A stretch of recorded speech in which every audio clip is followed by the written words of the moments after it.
যে টাকা বেতন পাইছি এই টাকা দিয়ে কিছুই হয় না, ধরতে গেলে রুম ভাড়া কেনাকাটা এদিক দিয়ে সবারে দিতে গেলে কোনোটাই হয় না। নিজে কিনতে গেলে অন্য কেউ দিতে পারবো না, অন্য কেউ দিতে গেলে নিজের হইব না, এই অবস্থা। ঈদ মানেই আনন্দ আর একটুখানি স্বস্তি, কিন্তু দেশের লাখো পোশাক শ্রমিকের ঈদের গল্প শুরু হয় এক ভিন্ন হিসাব নিকাশ দিয়ে। বেতন, বোনাস আর টিকে থাকার লড়াইয়ের এক অমীমাংসিত হিসাব। ঈদ পোশাক শ্রমিকদের জন্য ঠিক কতটা আনন্দের, এই প্রশ্নের উত্তর খুঁজতে নেত্র নিউজ কথা বলেছে গাজীপুরের 20 জনেরও বেশি পোশাক শ্রমিকের সঙ্গে। গাজীপুর বর্তমানে দেশের তৈরি পোশাক শিল্পের অন্যতম প্রধান কেন্দ্র। ছেলেদের জন্য ঈদে কিনছি, মানে কম বেশি টুকটাক কেনাকাটা করছি। যদি ওদের জন্য কিনতে যাইতে আমাদের জন্য কিনতে পারি না, যদি আমাদের জন্য কিনতে যাইতে ওদের জন্য কিনতে পারি না। সমস্যা এটাই, কারণ যে টাকা স্যালারি পাই, রুম ভাড়া, খানা দানা সব কিছুতে কিনা, শুধু পানিটা ছাড়া। ময়মনসিংহের বাসিন্দা মিতু আক্তার 2 সন্তানের এই মা 5 মাস আগে স্বামীর সঙ্গে সংসারের হাল ধরতে ঢাকায় এসেছেন। তার 2 ছেলে এখনো গ্রামে পরিবারের অন্য সদস্যদের কাছে রয়েছে। সুইং অপারেটর হিসেবে কাজ করছেন তিনি, কিন্তু চাকরির বয়স 1 বছর না হওয়ায় এবার তিনি ঈদ বোনাস পেয়েছেন 500 টাকা। আর তাই এখন তার অপেক্ষা অন্তত চলতি মাসের বেতন পাওয়ার, নইলে 2 ছেলের সঙ্গে ঈদ করা অনিশ্চিত হয়ে পড়বে। যে দেশে যাবো বাচ্চারে নিয়ে ঈদ করবো আর কি আশা আছে মনে। এখন যদি হাফ স্যালারি পাই, তারপরে মানে টাকার সাথে সম্পর্ক, যদি হাফ স্যালারি হয় তাহলে বাড়িতে যাইতে পারবো, আবার যদি হাফ স্যালারি না হয় তাহলে তো মানে আটকে যাবো, এরকম একটি সম্ভাবনা। অন্যদিকে 38 বছর বয়সী সুজাতা বেগম 6 মাস ধরে অপারেটর হিসেবে কাজ করছেন। 14,000 টাকা বেতনের এই চাকরিতে 15ই মার্চ তিনি বোনাস পেয়েছেন 2100 টাকা। তবে ঈদের কেনাকাটার কথা ভাবার আগেই তাকে হিসাব করতে হচ্ছে বাড়ি ভাড়া, রোজার মাসের বাড়তি ব্যয় আর সন্তানের পড়াশোনার খরচের। আমার ছেলে এবার বিএসসি প্রথম বর্ষে আছে, তো আমার এই রমজানের বেতনটা ঈদের পরে দিতে হবে। আর খাইতে হলে তো খরচা করতেই হয়, মানে আমরা নিত্য প্রয়োজনীয় যে প্রতিদিন খাই সেটাও আছে, এছাড়াও তো বাড়তি খরচা আছে। এবার এসে দেখা গেছে এগুলো মিলে আমাদের সংসারের টাকা যেগুলো বেতন পাবো সংসারেই শেষ হবে। 25 বছর বয়সী শরীফ গত 6 বছর ধরে গাজীপুরের একটি গার্মেন্টসে কাজ করছেন। বর্তমানে জুনিয়র অপারেটর পদে কর্মরত তিনি। গত 5 বছর ধরে মাসিক গ্রস বেতন 15,000 টাকার কিছু বেশি হলেও ঈদ বোনাস হিসাব করা হয়েছে তার বেসিক বেতনের অর্ধেক দিয়ে। এবারই প্রথম তিনি তার গ্রস স্যালারির অর্ধেক 7,819 টাকা পেয়েছেন বোনাস হিসেবে। শ্রমিকদের অনেকেই বলছেন ঈদ বোনাসের হিসাবটিও তাদের কাছে সমান নয়। ঈদ বলতে আমি বুঝি যে আমার এখন নাই, কেমনে বলি যে আমার ঈদ আছে। আমার 3 জন পরিবার চালাতে হয়, 3 জন লোক চালাতে হয়। যে আমার তো বাতি দিলাম, আমার আব্বু আম্মা আছে, আমার ওষুধ পাতি আছে, যে আমি যে বাজারটা করব সেটা ঊর্ধ্বমূল্য আমার হিসাবে হচ্ছে না। এই প্রক্রিয়ায় বোনাস দেওয়ার মধ্য দিয়ে শ্রমিকদের ঠকানো হচ্ছে বলে মনে করেন বাংলাদেশ সেন্টার ফর ওয়ার্কার সলিডারিটির প্রতিষ্ঠাতা এবং নির্বাহী পরিচালক কল্পনা আক্তার। আপামর পুরো সেক্টরে, বাংলাদেশের পুরো সেক্টরেই হচ্ছে বেতন কম। গার্মেন্টস সেক্টরে ধরলে বলবো যে এরা বেয়ার মিনিমামও কিনতে পারে না। মানুষ কাজ করে হচ্ছে দারিদ্র থেকে বের হওয়ার জন্য, কিন্তু আমাদের এই শ্রমিকরা দারিদ্র্যের মধ্যে সারাক্ষণ থেকেই কাজ করে। এর মানে টপ অফ দ্যাট যেটা হয় যে এখন ঈদের মাস, তাই না, তারা বোনাস পাবে। বোনাসটা কিভাবে ক্যালকুলেট হয় সেটা হচ্ছে বেসিকের অর্ধেক। কেন গ্রোস নয়?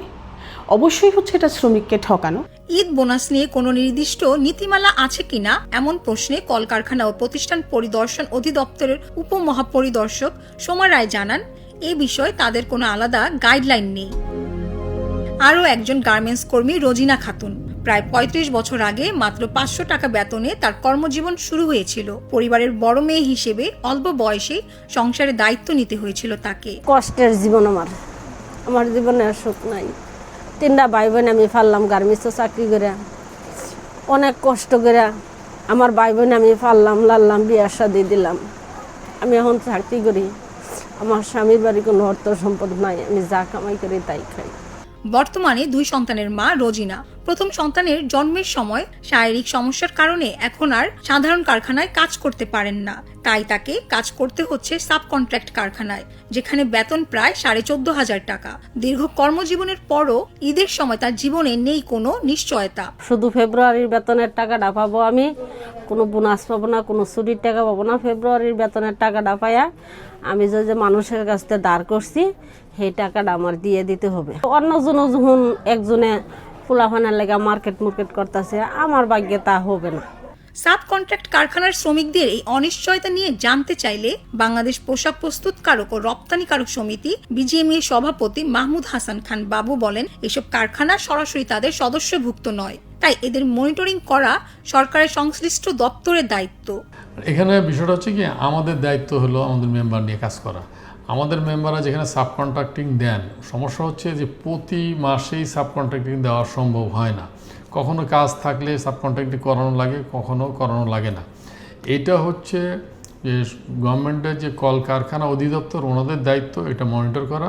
এরই মধ্যে ফেব্রুয়ারিতে ত্রয়োদশ নির্বাচনের সময় ঘোষিত সরকারি ছুটির পর গাজীপুরের রাবাব ফ্যাশন ইন্ডাস্ট্রি লিমিটেডের শ্রমিকরা কারখানায় এসে দেখতে পান সেটি বন্ধ ঘোষণা করা হয়েছে। প্রায় 700 শ্রমিকের এই কারখানা হঠাৎ বন্ধ হয়ে যাওয়ায় ঈদের আগে অনেক শ্রমিকই পড়েছেন অনিশ্চয়তায়। ইলেকশনে যে ভোট যেদিন ছুটি ঘোষণা করছে তার বিকালবেলা একটা নোটিশ টানাই দিচ্ছে 2 দিনের সাধারণ ছুটি, যে ভোট করছি, ভোট করার পরে আসছি, সোমবারে খোলার কথা ছিল, সোমবারে আসে দেখি আবার সাধারণ ছুটি ঘোষণা করা হয়েছে 2 দিন, পারার পরে আবার দেখি পরে লেআফ ঘোষণা করা হয়েছে। কাইমুলের 2 বছর বয়সী সন্তানের ভাগ্যে কি এবার ঈদের নতুন পোশাক জুটবে? না, ঈদের কেনাকাটা এখন হয় নাই, আশা করি যে ঈদের কেনাকাটা মনে হয় না যে আর হবে। ঈদের আগে বেতন বোনাস নিয়ে ঝুঁকিপূর্ণ কারখানার সংখ্যায়ও রয়েছে ভিন্ন ভিন্ন হিসাব। দেশের মোট 6টি শিল্পাঞ্চল পুলিশের তথ্য অনুযায়ী মোট 7144টি ফ্যাক্টরির মধ্যে ঝুঁকিপূর্ণ ফ্যাক্টরির সংখ্যা 249টি। তবে এর মধ্যে খুলনায় একটি ফ্যাক্টরি রয়েছে যেটি ঝুঁকিহীন। অন্যদিকে শ্রম অধিদপ্তরের অধীনস্থ প্রতিষ্ঠান ডিআইএফএ বলছে এই সংখ্যা প্রায় 120 থেকে 150। পুলিশের সংখ্যাটিকে ধারণার ভিত্তিতে উল্লেখ করে বিজিএমইএ বলছে তাদের মনিটরিং ডেটা অনুযায়ী সারা দেশে ঝুঁকিপূর্ণ কারখানার সংখ্যা মাত্র 39টি। এটা ওনাদের ধারণার ভিত্তিতে বলা হয়েছে। আমাদের এমন ফ্যাক্টরির নাম ওনারা দিয়েছেন, দেখা গেছে আজ থেকে 6 মাস আগে হয়তো ওই ফ্যাক্টরিতে বেতন নিয়ে সমস্যা হয়েছিল, ওনারা ধারণা করছেন যে এখন এই ফ্যাক্টরিতে হইতে পারে। আমাদের মনিটররা, যে ফিল্ড মনিটররা প্রতিদিন কাজ করে, 135টা ফ্যাক্টরিতে বেতন ভাতা নিয়ে সমস্যা হওয়ার সম্ভাবনা বা আশঙ্কা ছিল, সেটা এখন কমে এসছে 39টায়। তবে শ্রম অধিকার কর্মী কল্পনা আক্তারের মতে বাস্তবে ঝুঁকিপূর্ণ কারখানার সংখ্যা আরো বেশি হওয়ার কথা। ঝুঁকিপূর্ণ কারখানার বেতন বোনাস দিতে পারবে না, এই কারখানার সংখ্যা আরও বেশি হওয়া উচিত। আপনি প্রতিদিন যদি কোনো ইন্ডাস্ট্রিয়াল বেল্টে যান, আপনি 8-10টা কারখানা নর্মালি খুঁজে পাবেন শ্রমিকরা বেতন পায়নি, হয় চলতি মাসের অথবা গত কয়েক মাসের বোনাসটা পাবে কিনা এখনও সন্দিহান। অনেক কারখানা থেকে শ্রমিক বের করে দিচ্ছে। সো তথ্যের এই ঘাটতি হচ্ছে আমাদের দেশের, এটা একটা বড় সমস্যা। অন্যদিকে 4 ডিসেম্বর আলটিমেট ফ্যাশন লিমিটেড কারখানার শ্রমিকদের ভাগ্যে এক ত্রিপক্ষীয় সমঝোতা চুক্তির মাধ্যমে পাওনা পরিশোধের এক প্রতিশ্রুতি দেওয়া হয়েছিল। কর্মীদের দাবি, চুক্তিতে নভেম্বর মাসের বেতন থেকে শুরু করে সার্ভিস বেনিফিট ও অর্জিত ছুটির টাকা 20 ফেব্রুয়ারির মধ্যে ধাপে ধাপে পরিশোধের কথা থাকলেও অমান্য করেছে। এদিকে তো বাড়ি যাইতে হবে, টাকা পয়সা না হলে বাড়ি যাবে কেন? আমরা শ্রম দিয়েছি, আমরা কাজ করেছি, আমরা পাওনাদির লক্ষ্যে, কিন্তু মালিক সেই পাওনা দিয়ে আমাদের দিচ্ছে না, সেটা কোনো কমিটমেন্টই রাখেনি। তারা তাদের কমিটমেন্ট ছিল ডিসেম্বরের 4 তারিখে বন্ধ হওয়ার সময় যে জানুয়ারি 15 তারিখের মধ্যে সেটেলমেন্ট সহ এবং বেতন সহ সমস্ত পেমেন্ট তারা ক্লিয়ার করে দিবে, কিন্তু এখনও পর্যন্ত তারা কোনো পেমেন্ট ক্লিয়ার করেনি। সেটেলমেন্ট বাকি আছে, নভেম্বরের স্যালারি বাকি আছে, সামনে ঈদ আছে। এখন তো এই মুহূর্তে আমাদের আসলে পথে বসা ছাড়া আর কোনো আমরা অপশন দেখতেছি না, কারণ তো আমাদের খাইয়ে পড়ে তো বাঁচতে হইব। অবশেষে 13ই মার্চ এক নতুন চুক্তির আওতায় আলটিমেট ফ্যাশন লিমিটেড শ্রমিকদের পাওনার অর্ধেক পরিশোধের মাধ্যমে আপাতত সমাধান টানে মালিক পক্ষ। হঠাৎ ফ্যাক্টরির বন্ধ এবং অর্ধেক পাওনা বুঝিয়ে সমঝোতার ব্যাপারটি কতটা সত্য জানতে চেয়ে রাবাব ফ্যাশন ইন্ডাস্ট্রিজ লিমিটেড এবং আলটিমেট ফ্যাশন লিমিটেড কর্তৃপক্ষকে ইমেল করা হলেও নির্ধারিত সময়ের মধ্যে তাদের কোনো সাড়া পাওয়া যায়নি। এদিকে ঈদ এলেই কি ফ্যাক্টরিগুলো বন্ধ বা কর্মী ছাঁটাইয়ের হিড়িক পড়ে? এটা আইনি ও নৈতিকভাবে কতটা সঠিক? কথা হচ্ছে, ঈদ উপলক্ষে কাউকে ছাঁটাই করা হচ্ছে না, এটা সম্পূর্ণ ভুল তথ্য।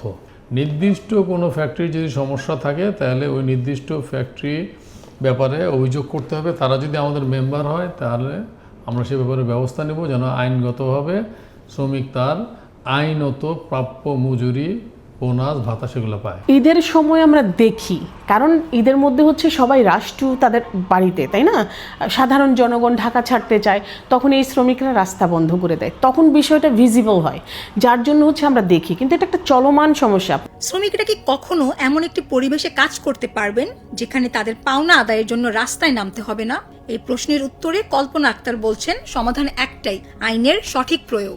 আইনের মধ্যে পরিষ্কার করে বলা আছে ওয়ার্কারের বেতন কখন হচ্ছে পরিশোধ করতে হবে, ঠিক কোন সময়টা তার ঈদের বোনাস দিতে হবে। হ্যাঁ, আইন মানা এবং যাদের তদারকি করার কথা, মনিটরিং যাদের করার কথা, ডাইফি বা সরকারের অন্যান্য দফতর, এরা যদি সত্যিকারে এদের পাওয়ার প্লে করতে পারে এবং নির্দিষ্ট সময়ের মধ্যে যদি পে করে দিতে পারে, তাহলে এই সমস্যা থাকার কথা না।